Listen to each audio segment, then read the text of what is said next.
The road from Maun leading towards the Khwai River starts with a pothole slalom.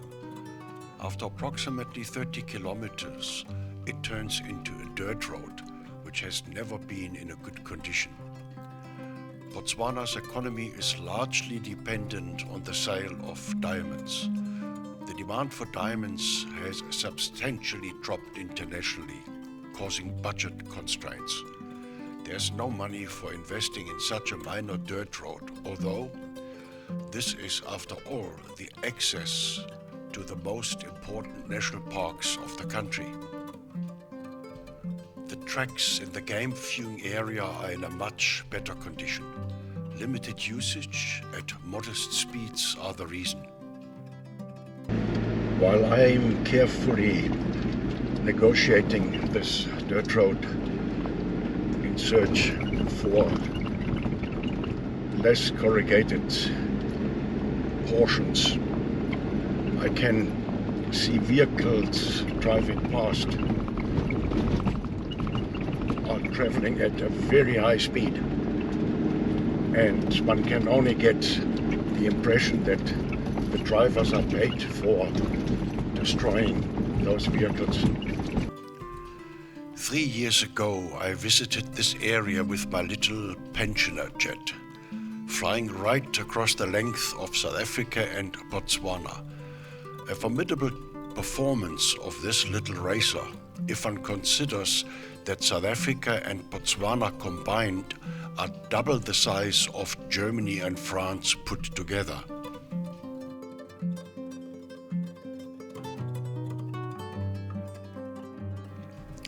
The flight offers a wonderful view of the game viewing area.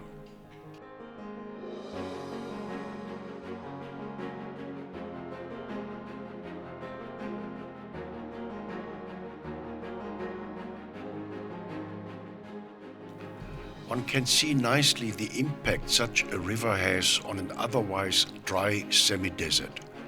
It meanders like a green artery through the landscape, bringing much needed water to animals and birds.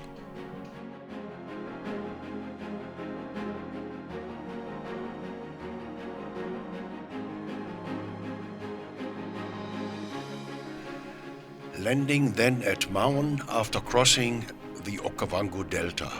From there, then back in 2 stages to my home at the west coast of South Africa.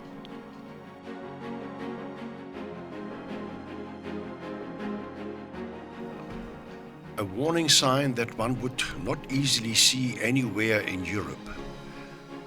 Thereafter, arriving at my isolated campsite several hundred meters away from the closest neighbor, although there were the odd visitor.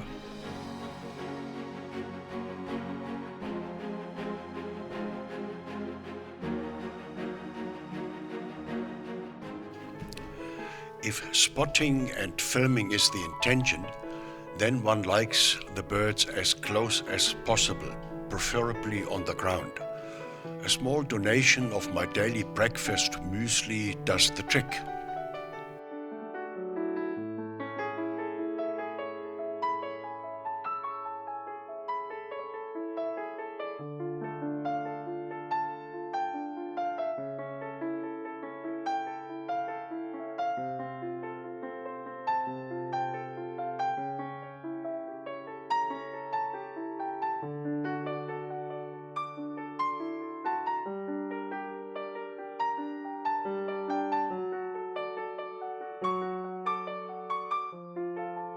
After I had fed my birds around the caravan, I'm now off to the second day in the Khwai River area. As to be expected, yesterday a lot of elephant. But one drives around and thinks, one has seen almost everything. But then there are still surprises, and this is what makes the wilderness so exciting. It is the unforeseen which one encounters here and there.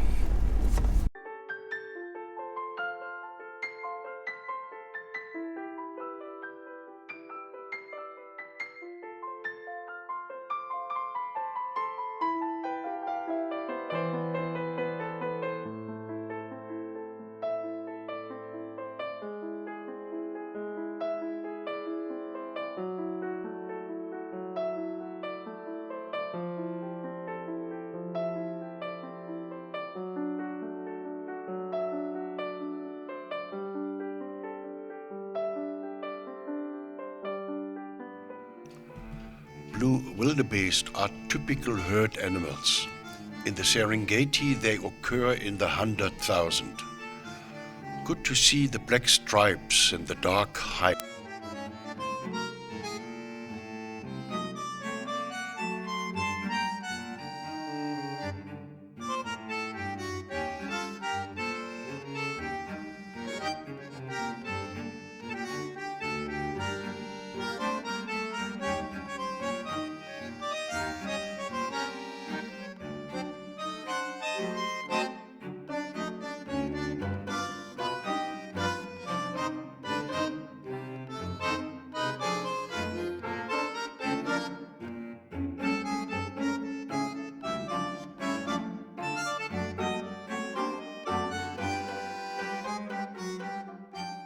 A family group of waterbuck with their young.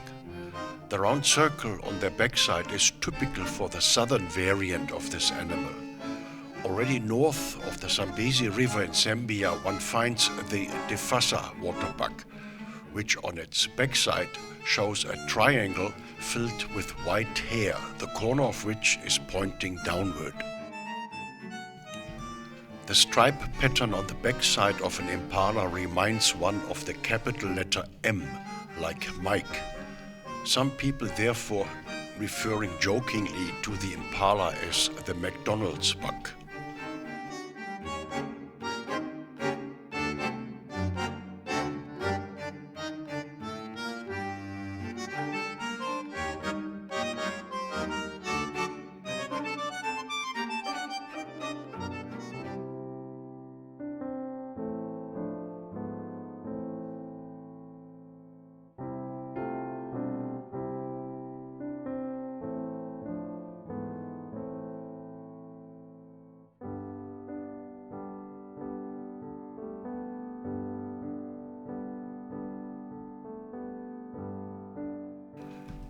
White-faced ducks with their black hood are reminding one of a group of birds having assembled for a funeral.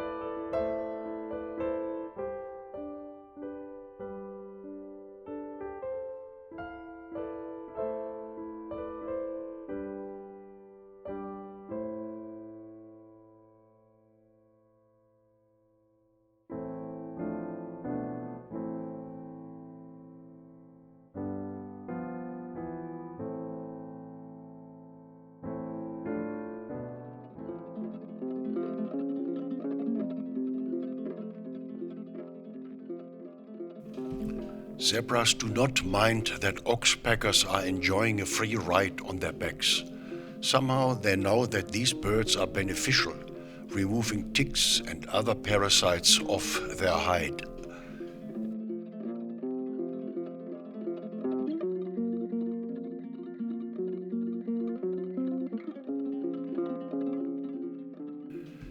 The red letchwe are not disturbed by the passing zebras. This kind of harmony between different species is typical for Africa, except when predators are moving about.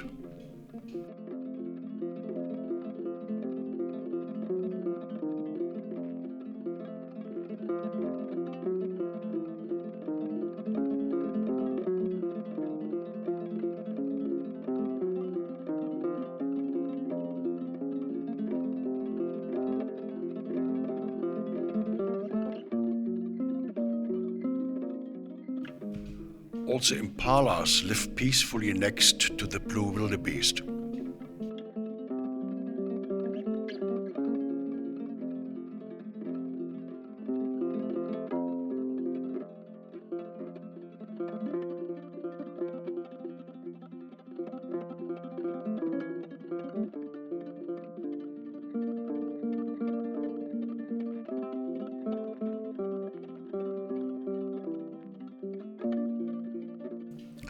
The crowned hornbill is foraging mostly on the ground for food, similar to all the other smaller hornbills.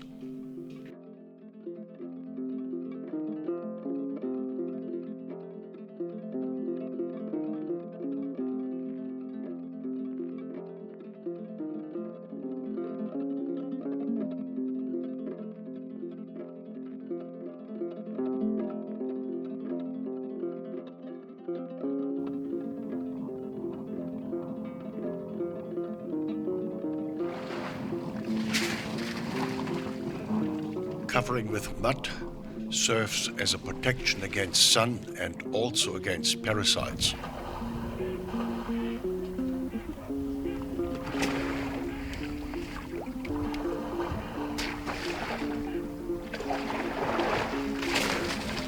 Pulling juicy grass out of the riverbed involves mud clinging to the roots. This will be washed off carefully before the grass is put into the mouth.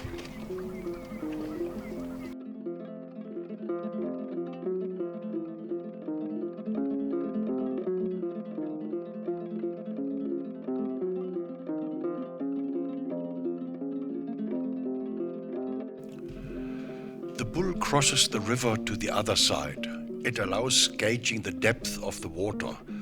From the marking on the skin, one can estimate that the depth is not more than 1.5 meter.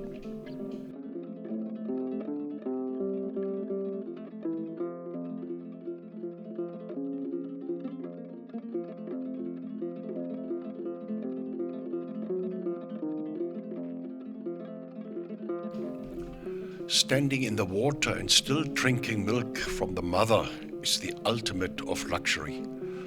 One has to consider, of course, that young elephants first have to learn how to use their trunk when drinking water. Water is sucked up with the trunk and then sprayed into the mouth.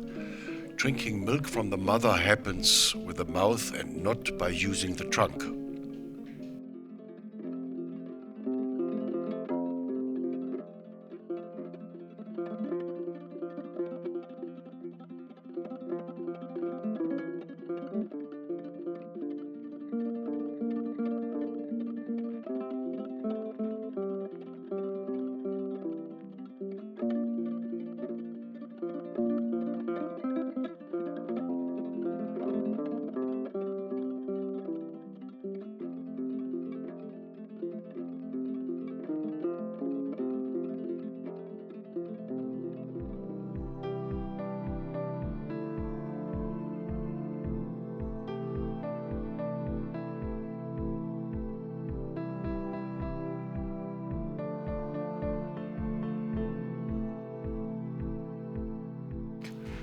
A typical family group drinking water and also busy covering their hide with mud.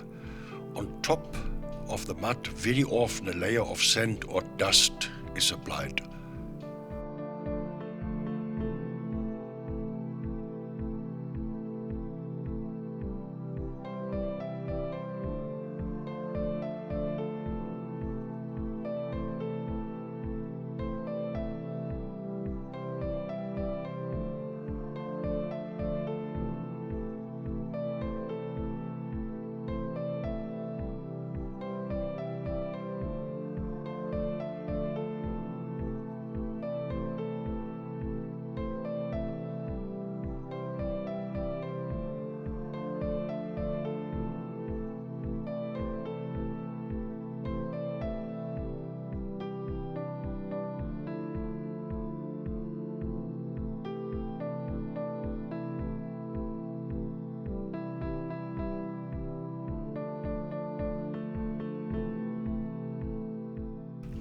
There is a constant flow of new arrivals.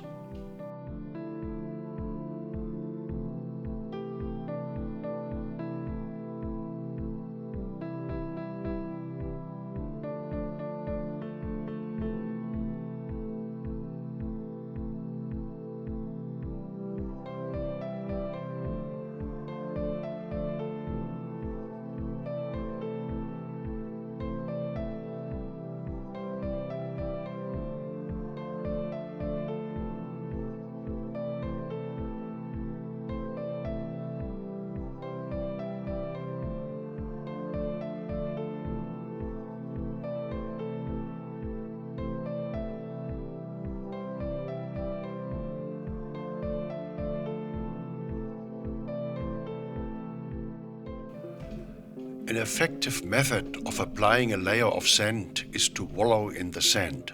However, this method is only used by immature elephants.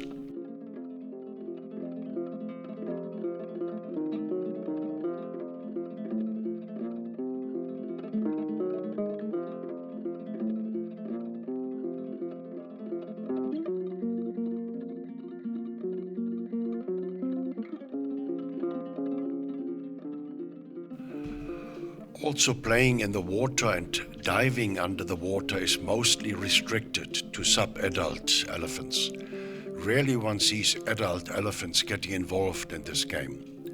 A parallel to human behavior is appropriate.